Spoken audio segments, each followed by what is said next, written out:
Lorsqu'on parle de catch américain dans les années 80, difficile d'imaginer de plus grosses stars que les frères Von Erich. Des enfants de la balle. La famille Von Erich, c'était un peu l'équivalent des Kennedy. C'était une dynastie. Ces Américains pur jus originaires du Texas. De vrais héros texans, en chair et en os. Pas besoin de leur faire porter des costumes bizarres ou de les faire changer de nom. Ils avaient le look, ils avaient le physique, ils avaient les qualités sportives. C'était des super-héros du ring. Mais ils ont subi tragédie sur tragédie. On peut se souvenir d'eux pour deux choses. D'un côté, ils ont été l'une des plus grandes familles de catcheurs de l'histoire. Mais leur histoire est aussi une mise en garde contre les pièges de la célébrité. Von Erich est mort. Von Erich retrouvé mort. Von Erich est grièvement blessé. C'était devenu trop pour lui. J'ai toujours adoré le catch, mais c'est pas important à ce point. Pour certains, il aurait simplement succombé à la pression de la célébrité. D'autres stars n'ont pas su y résister. Comment deviner que 4 décès allaient frapper la famille en 3 ans? Dans les années 80, ils étaient au sommet de leur gloire et dominaient le monde du catch. Mais le malheur va frapper à plusieurs reprises et décimer peu à peu la famille. Dans cet épisode, le dernier des frères revient sur l'extraordinaire saga des Von Erich.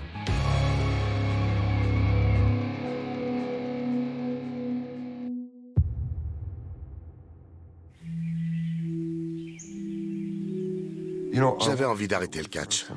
Je voulais prendre ma retraite. Je voulais redevenir un anonyme. On dit que l'océan Pacifique n'a pas de mémoire. Eh bien ici, je suis en plein milieu. Il y a un autre endroit où vous préféreriez être? Non. Je suis bien ici. J'y ai trouvé l'amour, la paix, l'harmonie. Et ça n'a pas de prix. Ici, je suis l'homme le plus riche du monde. Mon enfance, j'étais le plus âgé des frères et on se disputait, on se bagarrait beaucoup. J'aurais pu abuser de ma position de grand frère. J'ai dû apprendre à pas le faire. J'adorais mes frères et c'était réciproque. On était soudés comme les doigts de la main. Ne pensez pas que je suis un homme brisé, que j'ai trop souffert. Je considère que j'ai une chance folle dans la vie. Là, ce sont des photos de chasse. On partait toujours à la chasse avec notre père quand on était très très jeune. C'est là qu'on habitait, sur 6 hectares et demi avec une petite ferme. On vivait comme ça, dans la campagne, quand mon père était catcheur. Et cette photo-là, elle a été prise à peu près à 3 km de la ferme. C'est là où mes fils ont grandi. Mon père disait toujours que ce qu'on retirait de quelque chose, ce n'était que ce qu'on y avait investi. C'était un excellent catcheur, très solide. Évidemment, je ne suis pas du tout objectif, mais pour moi, c'était le meilleur de tous les temps. Sur le ring, c'était un monstre. Mon père, il avait envie d'autre chose. Quand on veut être un méchant, il faut y aller à fond. Et pour mon père, la créature la plus ignoble qui puisse exister, c'était un nazi. Alors c'est ce qu'il est devenu, un nazi. Fritz Von Erich, originaire de Berlin en Allemagne. C'est parti! Il déclenchait beaucoup de hits, juste parce qu'il était l'Allemand qui montait sur le ring pour tabasser les Américains. Je m'appelle David Manning et j'étais le bras droit de Fritz. Et Fritz était le main event. C'était une immense star dans les années 50 et 60. Si vous vous demandez ce qui fait de moi un expert du catch, eh bien c'est simple. Ça fait 50 ans que je collectionne et que j'étudie de façon maladive tout ce qui touche à ce sport. En tout cas, Fritz avait acquis la réputation d'être le mec le plus coriace du Texas. Quand on était petit, notre père jouait les méchants, mais nous, on le voyait pas comme ça.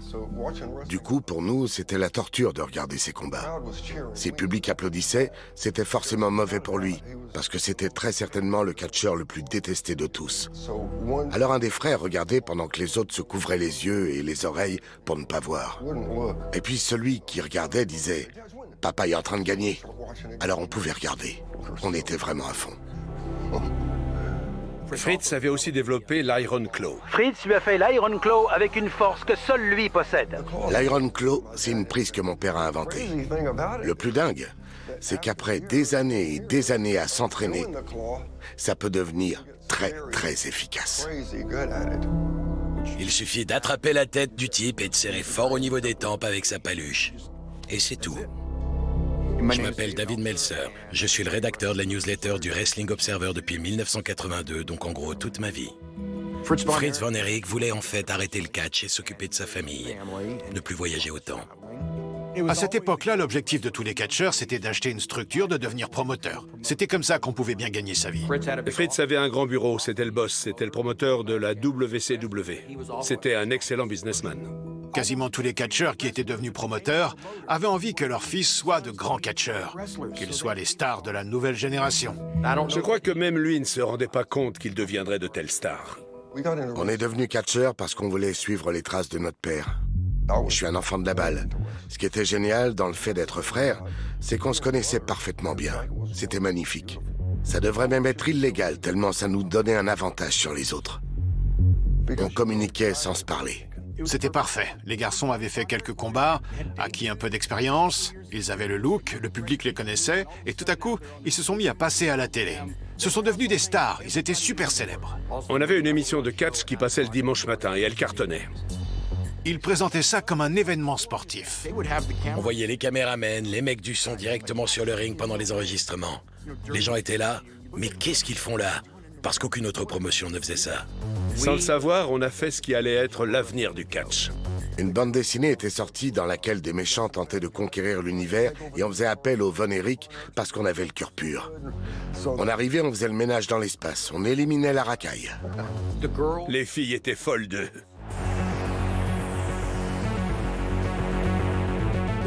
Ils étaient en première page de tous les magazines. Les ados étaient toutes amoureuses d'eux. Kevin, Kerry et Dave. C'était la folie juste pour atteindre le ring. Les filles nous agrippaient au passage. Il fallait évidemment qu'on continue à avancer, alors on se retrouvait avec les épaules toutes griffées, pleines de sang. L'ambiance était vraiment électrique. En rentrant, on avait encore les oreilles qui sifflaient tellement les filles poussaient des cris suraigus. Mais c'était ce qu'on recherchait. On voulait que les gens soient à fond jusqu'à la fin du combat. C'était Kerry la star. Il avait le physique de jeune premier. Il était bien gaulé, de la personnalité, du charisme. Il avait une force absolument hors du commun. David était le meilleur showman sur le ring, à tous les niveaux. Psychologie, mouvement, qualité athlétique. David montait sur le ring avec une rose jaune. C'était la rose jaune du Texas. Dave était très technique. Impossible de le surprendre, quelle que soit la prise. Kevin, pour moi, était le meilleur athlète. C'était un truc de dingue ce qu'il était capable de faire. Des trois, c'était de loin le meilleur athlète. Ensuite, il y avait Mike. Il n'avait pas la taille de ses frères. Il était très proche de leur petit frère, Chris. Chris était un petit rigolo. Il était plein de vie. Les Von Erich étaient le symbole même de l'esprit Dieu, famille, patrie. C'étaient des héros américains, plus célèbres que des stars de ciné et plus accessibles. Dès leur plus jeune âge, dès que les garçons remportaient un prix sportif au collège, on en parlait à la télé.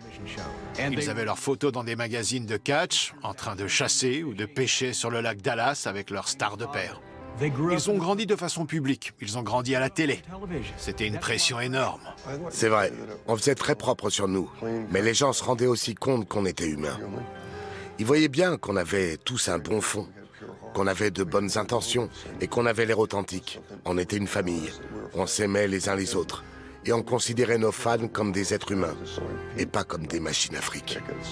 Pour certains fans, c'était même presque comme des membres de la famille. Ils ont quelque chose, ces garçons. Chacun d'entre eux. Tout le monde les adore, moi y compris. Tous ces gens avaient l'impression d'être leurs parents, tellement ils les avaient vus grandir. Les garçons étaient sans arrêt sur les routes. C'est un boulot très intensif. Ils avaient des combats tous les jours, parfois même 2 fois par jour. On disait déjà que David pourrait être un des futurs prétendants au titre de champion du monde des poids lourds. David était le plus boxeur des trois. Tout le monde s'accordait là-dessus. C'est lui que la NWA aurait choisi. Juste avant que Dave parte au Japon, on était tous les trois à table avec ma mère. Et je sais pas, j'ai eu un mauvais pressentiment. Je le regardais et je le trouvais particulièrement pâle. Je dormais et j'ai été réveillé par le téléphone. Encore aujourd'hui, je supporte pas que le téléphone sonne en pleine nuit. Ça m'angoisse. Une voix me dit... David Manning, Joe Iguchi, All Japan Pro Wrestling. David Von Erich est mort. Là, c'est après ma première opération du genou. Là, après la 3e, j'avais les genoux foutus. J'ai dû arrêter de jouer au football américain. Dave aimait bien faire des blagues. Mes parents savaient que j'adorais jouer, alors ils l'ont prévenu. Dave, fais attention à ce que tu lui dis. Il vient d'avoir une très mauvaise nouvelle, il pourra plus jouer. Dave est entré dans ma chambre et m'a dit « Alors, il paraît que tu baisses les bras ?» Je me suis jamais totalement remis de la mort de Dave. Ça m'a encore plus affecté que les autres. Je dis que j'étais le plus âgé des frères, mais j'étais pas l'aîné. On avait un frère plus âgé, Jackie. À l'époque, ils habitaient dans un mobil-home. Vu qu'ils étaient toujours par Mont et par Vaux, ils vivaient sur la route. Le petit Jack rentrait de l'école. Il avait neigé. Je crois qu'il avait 6 ans. Au moment où il a voulu passer par-dessus ou contourner la flèche d'un mobil-home, il l'a touché et s'est électrocuté. Il est tombé la tête la première dans la neige et il s'est noyé. Je le cherchais. J'étais tout petit, j'avais 3 ans. Je le cherchais. Je savais qu'il s'était passé quelque chose de grave. Je regardais mes parents. Ils étaient en larmes. Jackie s'était électrocuté. J'ai vu mon père passer le poing à travers une vitre de voiture. Il l'a pulvérisé. La mort de Jackie, ça l'a changé. De l'extérieur, il restait respectable, mais je crois qu'au fond de lui, il avait envie de mourir. Il souffrait. Il se demandait ce qu'il avait fait pour mériter ça. Il était en guerre contre la terre entière. Il voulait que tout le monde souffre comme lui. Ça a été la première d'une longue série de tragédies qui allait frapper cette famille. J'ai appris la nouvelle. J'ai appris que David Von Erich était décédé à environ 2 heures du matin. Le téléphone a sonné, j'ai décroché et j'ai entendu cette voix qui me disait « David Von Erich est mort ». J'ai demandé ce qui s'était passé. Trouvé dans la chambre, mort. Il était 2h30 du matin et je réfléchissais à comment j'allais annoncer la nouvelle à Fritz. À l'époque, on n'avait pas de portable. Alors j'ai sauté dans ma voiture. J'oublierai jamais, c'était les premières lueurs de l'aube. Je suis arrivé chez les Von Erich, j'ai vu Fritz par la fenêtre du mobil-home. Je suis descendu de voiture, il a ouvert la porte, il m'a regardé et il m'a dit « Lequel ?» Il a tout de suite compris qu'il était arrivé quelque chose de grave. Alors je lui ai dit « Fritz, je viens d'avoir un coup de fil du Japon. David est mort. » Quand on l'a annoncé à ma mère, elle est partie en courant dans la forêt. Le jour se levait à peine. Mon père, lui, il est sorti, il a scruté le ciel. Moi, j'ai un peu pété les plombs. Je voulais voir personne. Je voulais être seul dans la forêt et j'y suis resté un moment. Fritz m'a dit « Va en ville, passe des coups de fil. Je veux savoir ce qui est arrivé à mon fils. » J'ai réussi à joindre Brody, qui lui aussi était un catcheur très célèbre au Japon. Il m'a raconté que quand ils avaient ouvert la porte, il l'avait trouvé allongé, comme s'il avait essayé d'atteindre le téléphone. Brody est un dur. C'est quelqu'un de solide, de fort. Et quand il m'a raconté ça, il avait du mal à parler. Il avait la gorge serrée. Il pleurait intérieurement. J'avais jamais vu Brody pleurer. Alors je l'ai appelé par son vrai prénom. Je lui ai dit « Frank, n'y pense plus, n'y pense plus. » Il m'a dit « Il est mort, Kevin. » Mon Dieu, c'était horrible. Le jour qui a suivi la mort de Dave, j'étais dans un centre commercial au Texas et j'ai vu toutes ces adolescentes en larmes et leurs copains qui les consolaient. C'était une vraie tragédie dans la région. C'était comme si les fans avaient perdu un fils. L'émotion était forte au Texas, mais aussi au Japon, parce que les Japonais étaient à fond dans le catch. C'était un catcheur célèbre qui venait de mourir sur leur sol. Il y a eu des hommages publics, les gens étaient vraiment affectés. Je me souviens quand l'avion qui transportait le cercueil de Dave s'est posé. Personne n'osait nous regarder dans les yeux parce que les gens savaient à quel point c'était douloureux. On souffrait tellement et les gens souffraient pour nous. Les obsèques étaient hallucinantes. Elles m'ont rappelé les cérémonies qu'on réservait aux stars du cinéma muet. C'est une région où il y a beaucoup de catcheurs. Ils sont tous allés à l'enterrement, et ils étaient en larmes. C'était difficile à supporter. On estime qu'il y avait entre 4000 et 5000 personnes à la cérémonie. C'était magnifique, tous ces témoignages d'amour. Les écoles étaient fermées, les autorités du Texas l'avaient autorisé. C'est tout le Texas qui était en deuil ce jour-là. L'église était pleine à craquer. Ils ont dû installer un écran géant et des haut-parleurs à l'extérieur pour que tous ceux qui étaient présents puissent assister à la cérémonie. Je ne me rendais pas compte qu'on était aussi célèbre que ça. Dans le milieu, on a appris qu'il était mort dans sa chambre d'hôtel au Japon. En général, ça ne veut dire qu'une seule chose. Il y avait une rumeur selon laquelle il aurait fait une overdose, mais c'est absolument faux. Une des rumeurs qui circulait, c'était que lorsque Brody avait trouvé son corps, il s'était débarrassé de tous les cachetons. On a attendu les résultats de l'autopsie. Fritz était catégorique. Il voulait connaître les conclusions de l'autopsie, quelles qu'elles soient, et les rendre publiques. Le médecin légiste a conclu à une entérite aiguë. Suite à une infection, ses intestins avaient tellement enflé qu'ils avaient éclaté. Ça avait causé une hémorragie interne et son cœur avait lâché. 1 ou 2 jours avant de partir au Japon, il vomissait. Mais Fritz ne plaisantait pas. Quand on était booké pour un combat, on le faisait. Alors Kerry a pris l'avion et il y est allé. Je vous raconte ce qui s'est vraiment passé. On n'est pas des grands pontes qui ont le pouvoir de dire aux autorités japonaises de falsifier des documents. Je suis juste catcheur. Ils vont pas m'obéir. Il est mort d'une gastro-entérite. Quelle horrible façon de mourir. On l'a perdu.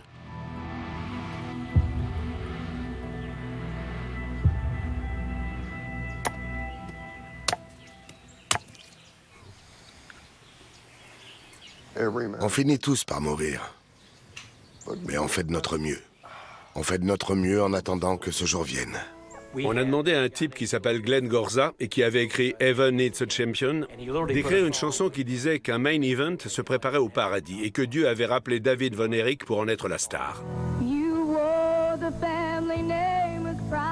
David Von Erich, à la fois personnellement et professionnellement, était un véritable champion. Il avait un talent naturel et il avait su le développer. Après les obsèques de David, Fritz organise la soirée de la parade des champions en son honneur. Ce jour-là, il bat le record du nombre de spectateurs présents pour un événement de catch aux États-Unis. Cet après-midi-là, c'est un nouveau champion du monde des poids lourds qui sera couronné. Le frère de David Von Erich, Kerry, allait défier Ric Flair, le Nature Boy, pour le titre de champion du monde NWA, un titre que les Von Erich n'avaient jamais réussi à décrocher. Kerry voulait le gagner pour son frère. On a été catégorique vis-à-vis de la NWA. Il fallait absolument que le titre nous revienne. C'est là qu'on a vu que Fritz avait véritablement du poids. Le rêve de mon frère est à présent ma réalité. Ce combat, on savait que ça allait être un truc énorme, mais on n'imaginait pas à quel point. Il y avait plus de 42 000 personnes dans le Texas Stadium. Et ils étaient tous là pour voir la ceinture revenir à Kerry. L'arbitre est David Manning. J'ai su que j'allais entrer dans les livres d'histoire. On allait couronner un nouveau champion. J'étais très heureux pour Kerry. J'étais sûr qu'il ferait un super champion. Et c'est parti! C'était incroyable. C'est l'Iron Claw! Oh, on sent que ça fait mal! Et quand j'ai compté 1, 2, 3, boum! Le stadium entier a explosé. Kevin est monté sur le ring, puis Fritz. On voyait Doris dans le fond. Je lui ai présenté la ceinture, la presse devenait folle. Toutes les stations de radio étaient là. La rose jaune en l'honneur de son frère, David. C'était une très belle soirée. Pas du tout douce amère, elle n'était que douce. Je crois que c'était encore plus important aux yeux des fils Von Erich que de Fritz ou du public. Avec Kerry comme nouveau champion et un lien renoué avec le public, la WCW est à son apogée. Mais David n'étant plus là, il y a une place à prendre au sein du trio familial. Fritz voulait quelqu'un pour remplacer David, parce qu'il trouvait qu'il manquait une pièce du puzzle. Alors, on a décidé de chercher un autre Von Erich. Quand j'ai vu Lance, je me suis dit qu'il était parfait. Il était taillé, il pouvait très bien être un Von Erich. C'était une très mauvaise idée. On n'avait jamais menti à nos fans. Ça a vraiment abîmé leur image et ça a précipité un peu plus leur chute. Tout le monde savait que c'était pas un vrai Von Erich. Tout le monde savait que c'était un mensonge. Lance. Quand on était petit, bien sûr, on voulait être comme lui. Il est comme Tarzan, mais en vrai. Il grimpe aux arbres. Dès qu'il voit une rivière, il descend de voiture et il plonge dedans sans se demander ce qui peut s'y trouver. Il avait jamais peur de rien, que ce soit sur le ring ou en dehors. On voulait être comme ça. On remercie Dieu de pouvoir suivre ses traces, d'emprunter les portes qu'il nous a ouvertes dans l'univers du catch. Ça nous permet de continuer la tradition des Von Erich. On reste en contact, Kevin et moi. Je vais à Hawaï le voir. Il a 2 grands garçons, Marshall et Ross. Ils ont énormément de talent. Quand je les regarde, je vois ses frères. T'as les cheveux en pagaille. Merci, fiston. Vous pouvez nous raconter l'histoire de Lance Von Erich? Ouais. Kerry et moi, on était complètement opposés à cette idée. On peut regarder les dernières années de la WCW sous tous les angles. Lance Von Erich est de loin le pire. Ils avaient besoin d'un 3e Von Erich, mais finalement, cette idée-là a fait plus de dégâts qu'autre chose. Et puis, quand ils ont décidé d'arrêter ce cirque et tenté de le désavouer, le public n'a pas été dupe. Attendez, c'est vous qui avez essayé de nous le vendre. Je crois qu'ils étaient vraiment déçus. Kevin était totalement opposé à l'idée. Il trouvait que c'était trop flagrant et que Mike avait tout à fait la carrure pour prendre la relève. Les gens ne devraient pas dire que Mike n'était pas un athlète. Au contraire, c'était même un athlète exceptionnel. Le 4e Von Erich est prêt à monter sur le ring. Mike s'est lancé dans le catch pro. Il aurait voulu avoir le même gabarit que ses frères et il bossait dur. Il était motivé, il était endurant. Ça a été très dur pour lui. Mike était un type super, mais il n'était pas fait pour être catcheur. Mike a dû monter sur le ring pour remplacer David Von Erich et être un main event à 19 ou 20 ans alors que c'était pas un excellent athlète. Son seul talent, c'était de s'appeler Mike Von Erich. Il n'avait pas du tout le physique de l'emploi et il se retrouvait face à Ric Flair et tous ces énormes catcheurs qui n'en faisaient qu'une bouchée. C'était franchement pénible à regarder, ces combats. Les blessures ont été un problème pour lui. Un jour, il avait un combat à Tel Aviv contre Gino Hernandez. Gino a tiré alors qu'il n'était pas prêt et il lui a démis l'épaule. Il s'est déchiré les ligaments. Un an à peine après le décès de David, Mike se luxe l'épaule sur le ring et il est transporté d'urgence dans un hôpital israélien. Opéré sur place, il retourne peu de temps après au Texas. Il venait de rentrer et tout à coup, il a eu énormément de fièvre. Sa température est montée jusqu'à 40,5, je crois. Et c'est ce qui a fait le plus de dégâts. J'ai passé son bras autour de mes épaules et je l'ai aidé à descendre. Je l'ai mis dans la voiture et je l'ai conduit aux urgences. Mike Von Erich, hospitalisé pour une opération bénigne de l'épaule, a développé une infection qui s'est transformée en syndrome du choc toxique. Le syndrome du choc toxique, paraît-il. Le médecin est ressorti et nous a dit que sa tension s'était effondrée et que ses organes étaient en train de lâcher. Ils avaient fait tout ce qu'ils pouvaient, mais Mike ne passerait sûrement pas la nuit. Ils nous ont conseillé de lui dire au revoir. Ce soir-là, l'hôpital a reçu jusqu'à 250 appels par heure. Ils ont dû engager du personnel supplémentaire. Les gens appelaient pour proposer de donner leur foie ou un rein. On était dans la chambre et Gary Holder, qu'on considérait comme l'aumônier de la WCW, était là. Gary Holder a dit « Seigneur, à toi de tenir parole. Tu nous as dit que tout ce que nous demanderions au nom de Jésus, tu nous l'accorderais. » À ce moment-là, j'ai baissé les yeux. Je trouvais qu'il allait trop loin et qu'il manquait de respect à Dieu. Il a pris la Bible et il l'a posée violemment sur la table. Il a dit « Seigneur, la voilà ta parole. » Tiens parole, Seigneur. Moins de 30 secondes après que Gary a dit ça, les portes se sont ouvertes. Bill Sudger est entré dans la pièce avec un autre médecin et il nous a dit mot pour mot « Je ne sais pas ce qui s'est passé, mais tout fonctionne. La fièvre a baissé. Alors on va voir comment ça évolue. » Ils en revenaient pas, mais c'était un battant. Je voulais tous vous remercier, tous mes voisins qui êtes ici pour vos prières. Une semaine plus tard, Mike sortait de l'hôpital. C'était peut-être un peu tôt, mais il avait hâte de reprendre. Alors on a fait une grosse conférence de presse. Je sais que je remonterai sur le ring. J'ai hâte que ce soit le Cotton Bowl parce que je sais que j'y serai. Vous avez un mot pour vos fans? Oui, rendez-vous au Cotton Bowl si vous voulez me voir remonter sur le ring pour la première fois. J'ai vu ça à la télé, le grand retour de Mike. Ils essayaient de faire monter la sauce, ils essayaient d'en faire un gros événement. Je voyais pas comment ça pourrait marcher. Je suis pas convaincu que c'était une bonne idée pour lui de reprendre le catch. Il avait rien à faire sur un ring. Il avait l'air très émacié, très creusé. Je me demandais si son cerveau n'avait pas été atteint.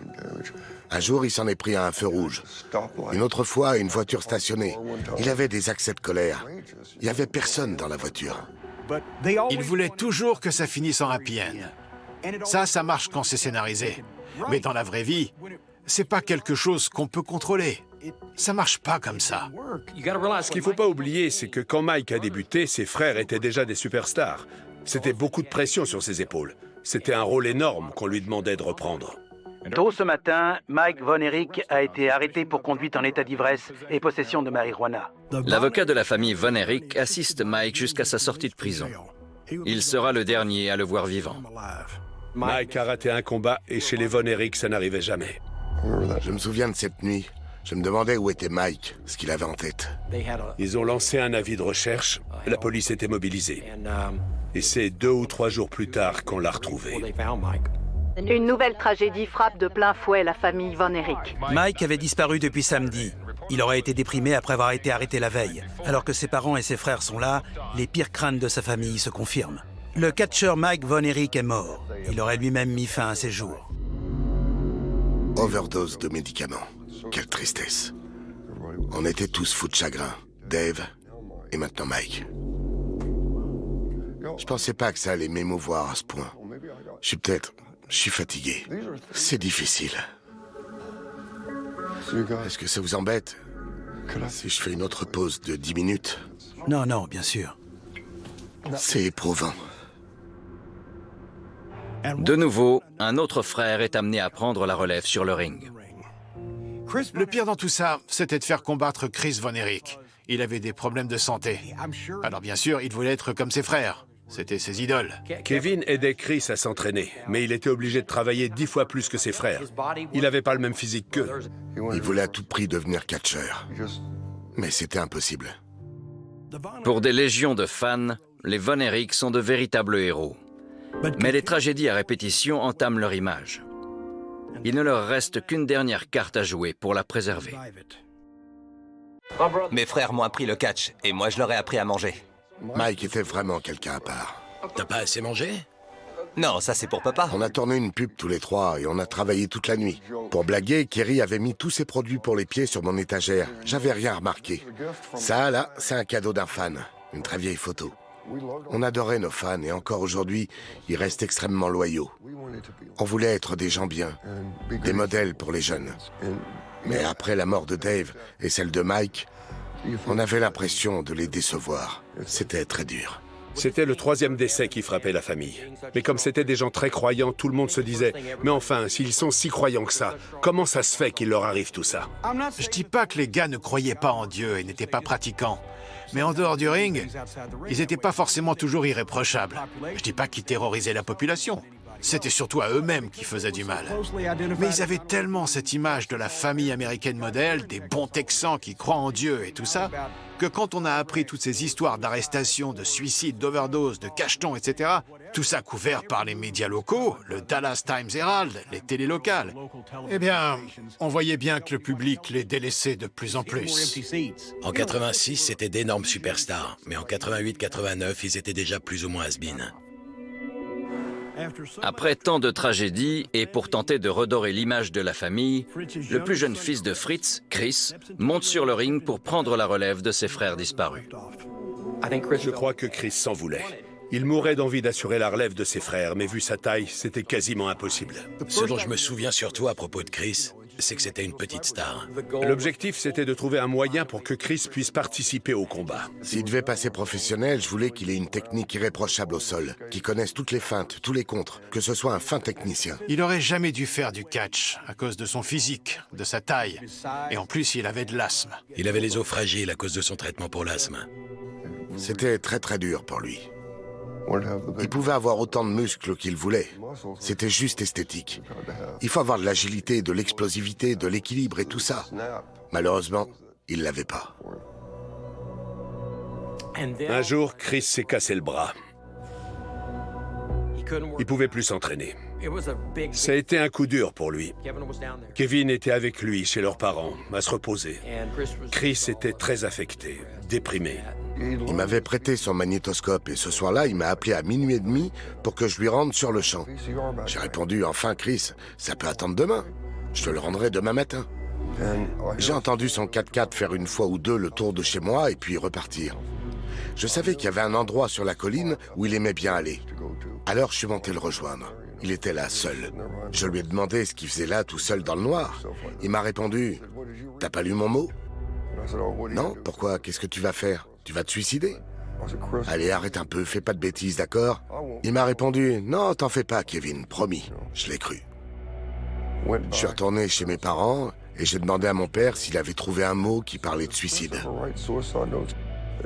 Il m'a dit, « Retourne-y, vite. » J'y suis retourné. Et je regrette d'en être parti parce que je suis arrivé quelques instants après que ce soit produit. Je l'ai trouvé allongé par terre, en train d'étouffer. Je lui ai dit, « Chris, mais qu'est-ce que t'as fait ?» J'ai pensé qu'il avait avalé des cachets. Je l'ai attrapé par le bras et j'ai passé ma main sous sa nuque et là, mon pouce a senti un trou. J'ai compris qu'il s'était tiré une balle dans la tête. Ça a été dur. Après une nouvelle tragédie et la fin du trio Von Erich, Kerry accepte de signer à la WWF, une dernière chance de se faire un nom en solo. Au moment où le public commençait à se lasser, Kerry a reçu des propositions. Vince McMahon voulait qu'il signe un contrat avec la WWF. Il lui a proposé un bon prix et Kerry a accepté. Après avoir perdu plusieurs de ses frères et assisté au déclin de la promotion familiale, Kerry va tenter de porter le nom des Von Erich au firmament du catch national. Mais un noir secret allait bientôt le rattraper.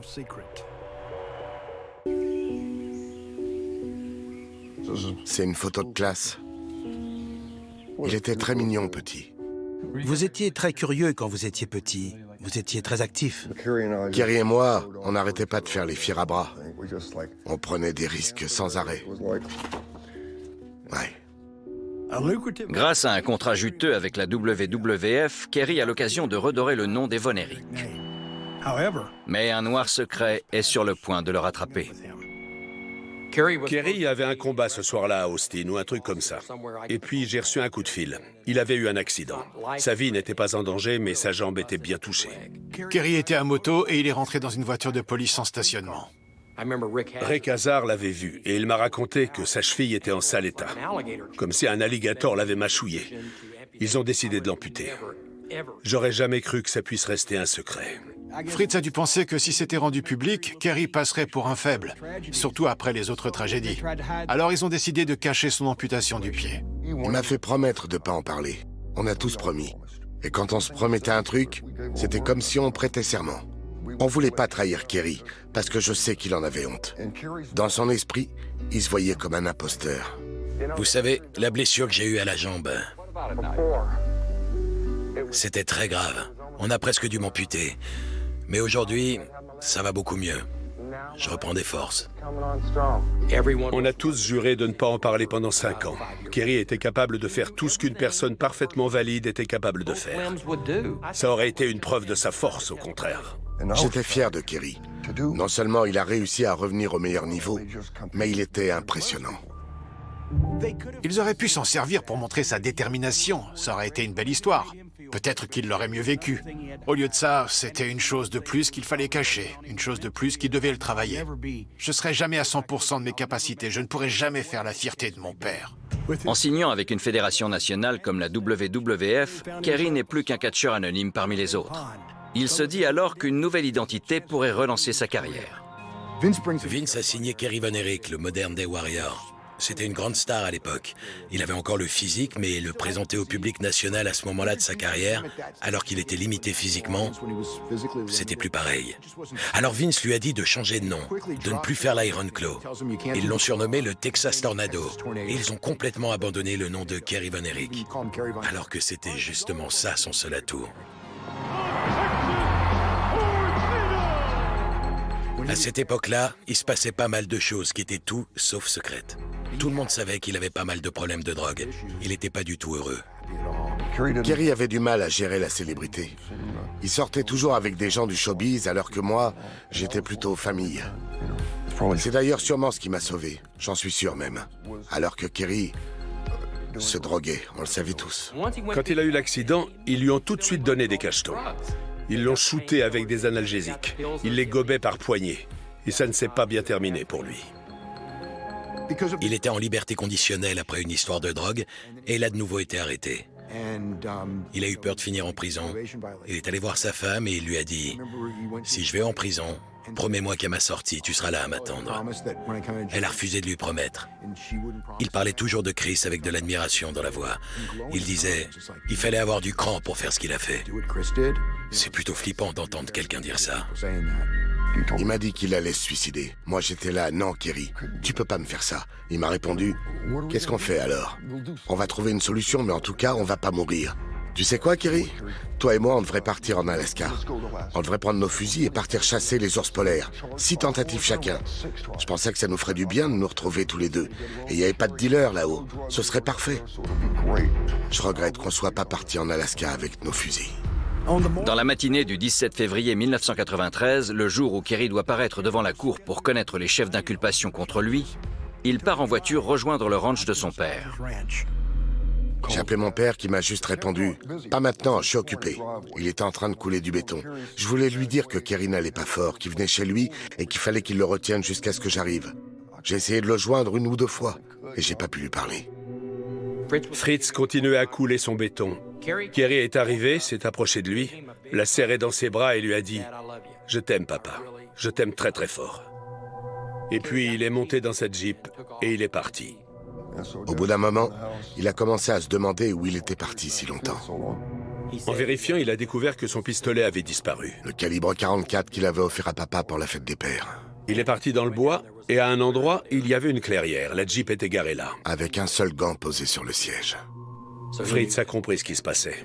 Il avait retiré un gant, celui de la main qui tient l'arme. Il s'est avancé vers une rangée d'arbres. C'est là qu'était Kerry. Il était mort. Une balle dans le cœur. Il avait perdu trop de ses frères et c'était devenu trop dur pour lui. C'est mon père qui l'a trouvé. Il nous a dit que Kerry avait un air très apaisé. Il s'est pas raté. Un jour, Kevin a dit un truc qui m'a mis les larmes aux yeux. Il m'a dit « Avant, j'avais 5 frères. Maintenant, je suis plus le frère de personne. » Avec tout ça, Fritz et Doris s'étaient séparés. Mon père encaissait comme un chef, je trouvais. Ma mère, elle, était anéantie, et elle rejetait toute la faute sur lui. C'était moche. Les 10 dernières années de sa vie, il était vraiment mal en point.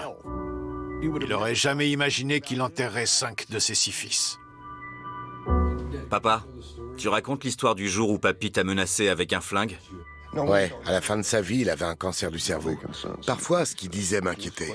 Il remettait en question l'existence de Dieu. Un jour, il a sorti son flingue et l'a dirigé vers moi en me disant « Toi aussi, tu te tuerais si t'avais assez de cran. » J'ai répondu « Papa, il faut plus de cran pour vivre que pour mourir. » Il me menaçait de son flingue. « T'as peur, pas vrai ?» J'ai répondu « Non, pas du tout. » N'oublions pas qu'il avait un cancer du cerveau et que je savais pas s'il allait tirer ou pas. Alors je lui ai dit « Arrête de me viser avec ce flingue !» Et puis je suis parti en courant parce que je voyais qu'il y pensait. Je voulais pas laisser son cancer décider si je devais vivre ou pas. À sa mort, j'étais soulagé. Je voulais qu'il arrête de souffrir. Il avait suffisamment souffert et pourtant, c'était vraiment quelqu'un de bien. Il méritait mieux que ça. C'était quelqu'un de bien. L'immortel Fritz von Erich. J'ai pas perdu un frère. Je les ai tous perdus. Il y a des gens qui disent que ma famille est victime d'une malédiction. C'est n'importe quoi, cette histoire. Bien sûr, c'est horrible ce qui nous est arrivé. Horrible, mais c'est pas une malédiction. Qu'est-ce qui vous est arrivé après tout ça? Vous avez vous-même traversé une période difficile. Je pensais faire de mon mieux. Je m'accrochais. J'étais en colère. Il y a une époque, je pensais même que je voulais mourir. Je voulais être mort. Je savais que je me suiciderais pas, mais je voulais quand même me battre. Et j'ai pensé que la prison m'aiderait. J'avais décidé de voler un flingue parce que je savais qu'au Texas, les gens adorent leurs flingues. Si j'en volais un, j'irais directement en prison. Alors j'ai tenté le coup dans une armurerie remplie de bons vieux Texans. J'ai pris un flingue, le vieux monsieur à qui appartenait l'armurerie me quittait pas des yeux. J'ai passé le flingue dans ma ceinture et je suis ressorti de la boutique. En passant, je me suis arrêté devant lui, l'air de dire « Vous avez quelque chose à redire ?» Il m'a regardé comme un vieil homme. Il m'a rien dit pendant un bon moment. Il m'a regardé droit dans les yeux et puis il m'a dit « On vous aime, Kevin. » Alors là, j'ai juste répondu « Merci, monsieur. » Et je suis retourné à ma voiture en réfléchissant à l'ampleur de ce qui venait de se passer. Et puis j'ai fait demi-tour, je lui ai rendu son arme et je l'ai pris dans mes bras en disant « Moi aussi je vous aime, monsieur. » Devant tous ces gars. C'était un grand jour dans l'histoire du Texas. Un grand jour pour les Von Erich. J'en avais vraiment besoin. Avant ça, je pensais qu'à toucher le fond. En tout cas, je suis content que ce soit fini. Ça m'a sauvé. Vous voulez voir l'arbre dont je vous parlais?